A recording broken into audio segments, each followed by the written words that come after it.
This is BaseDaKID, the hardcore casual, in association with the Undefeated podcast, proudly sponsored by the Stirling Sports London.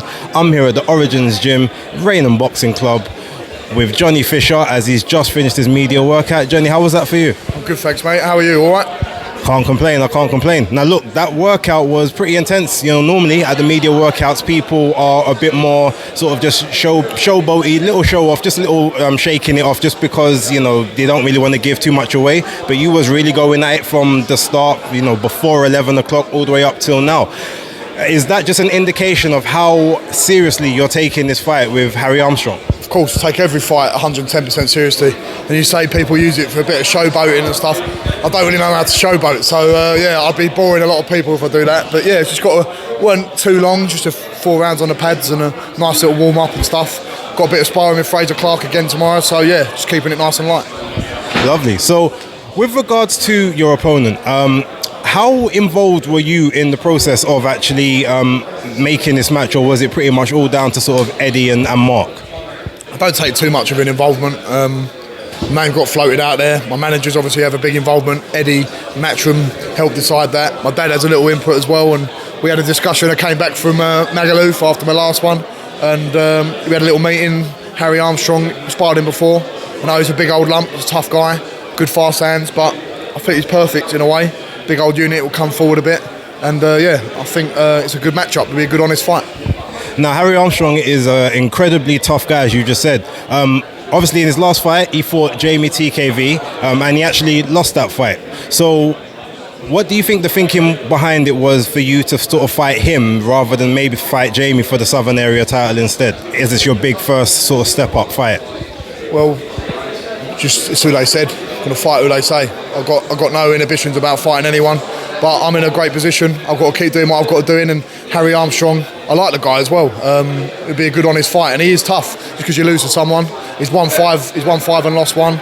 Big old unit, never been stopped. It's going to be a tough fight, no doubt. So, since he's never been stopped, is that almost your goal, or are you just happy with the win and to win that title?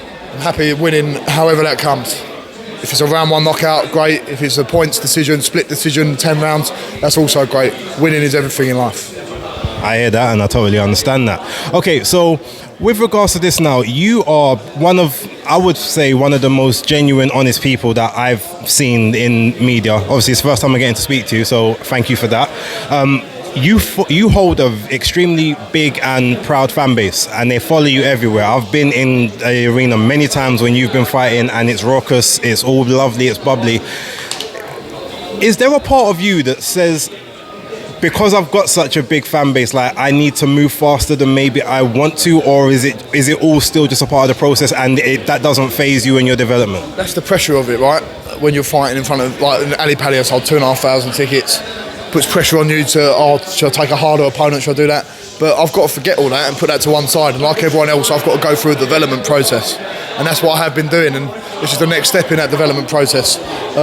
It can also go the other way. You can think, because I'm selling loads of tickets, I can keep fighting really, really easy opponents, but to be honest, I've never fought anyone, apart from Phil Williams. No one I've fought has had like 20, 30 losses or anything like that. Everything I've been fighting, I think, since Torero has been having a winning record or something. Like, I remember Riesinger 3-1, never been stopped. I fought Musil, went 5 rounds with David Adelaide, 6-2 guy, and the last guy won a Golden Gloves championship. So, yes, they're not the top level guys, but they're guys that are going to hopefully give me something. It's just the last guy sort of folded under the power a little bit. So, I've no doubt in my mind the next step in Harry Armstrong is going to be a completely different test. No, I totally agree with that. Also, so with regards to obviously, I guess the pressure, obviously, not so much even delivering for your fans, but because they do show up, is there any part of you that maybe wishes that you didn't have that fanfare so early, or do you feel that that's actually making you better because you know that your stock is going to continue to rise with your support? Well, you can only view it as a privilege and an honour to have that amount of people coming in. There's other fighters who would dream about having the support that I've got, so I can only be grateful. Yes, it's a challenge, but it's always good to have that challenge early on, because now when I get into these bigger fights, I've had the experience of fighting in front of 3,000-4,000 people before. So yeah, it's another notch under my belt already. Okay, I want to ask you just a couple quick things about some of the other fights going on. So we've got, obviously, Daniel Dubois is going out to Poland to face Alexander Usyk in what he would class as, I guess, his homecoming fight, obviously as close as he can be to the Ukraine at the moment. Number one, I guess, how do you see that fight going? And do you think that Daniel has had the necessary tests prior to now to actually be ready for someone like Alexander Usyk? Listen, it's always an argument of, oh, is this the right time? Is this the wrong time? But if your chance is there, you've got to take it. And I sparred Daniel Dubois. He's formidable. Got a great jab, really, really powerful. And we've seen what Chisora done to Usyk in them early rounds. If he can rough him up a bit like that, you can't try and box him. He's got to try and rough him up and be strong and be physical. And if he detonates on Usyk's chin, there's a very good chance he's going over. So, yeah, Usyk's a favourite, but don't rule Daniel Dubois out. And if we take it to the card that you are going to be a part of, the Joshua White 2 card, in your opinion, I don't necessarily want to ask you who you think is going to win, but how do you think each person has the best chance to win that fight? It's a tough one. Obviously, I'm a fan of both. I remember watching both them guys when I was young, when I was finishing my GCSEs. I watched the first one. I want Joshua to win in a sense because when he does well, the whole of British boxing does well. He's a great advert for the sport. But White's got to get in there, get dirty and get aggressive. That's what he's good at. And see how much Joshua's got left in that tank. But I think the superior boxing skills of Joshua probably will see him through. But it's an interesting watch. Okay, last one for the heavyweight section. Okay, so we've got Tyson Fury facing Francis Ngannou. From all intents and purposes, for what I've been told, it's going to go on both people's records. So it will count as an official fight. What is, outside of the vast amount of money that I'm sure Fury is going to make for this fight, what's your sort of thoughts of maybe the other guys who are within the sanctioning body, who are paying those sanctioning fees and not being, or almost being felled by the sanctioning body, not Tyson, but the people that are supposed to be enforcing you to face those? What's your sort of thoughts on that?